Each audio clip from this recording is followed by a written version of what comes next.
Aktor na si Luel Conales namataan sa San Francisco, San Fernando, La Union. Char. Pero totoo nangyari, na-meet nga namin siya doon.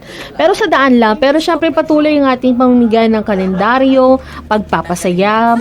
Dahil sa Operation Tulong ng Love Radio La Union, abay marami po ulit tayong ipinamigay ng mga kalendaryo. Hanggang 2025 na nga iyan.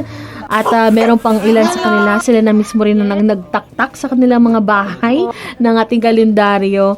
Syempre, meron din tayong mga pinamigay sa ating palaro na Hana Shampoo, Champion, Supra Clean. Nakakatuwa lang din kasi very welcoming ng San Francisco. Ayan na nga ang ating mga winners. At nakakatuwa lang din silang kasama at kabanding. Dahil alam mo yung mga napapadaan lang pero nananalo din sila. Yung mga tipong humahabol na sumali kahit nagsimula lang yung palaro, sila pa pala yung mananalo. At isa sa mga magandang kwento ang ating napakinggan ng araw na iyon, ang kwento ng ating grand winner. Sa ating Telecali series, malalaman po natin ano ba yung ginagawa niya bago siya nanalo. Maraming salamat sa Barangay San Francisco sa napaka-jolly at game na game ninyong attitude nung kami po ay inyo pong nakasama. Nahuli pero yun ko pala yung grand prize.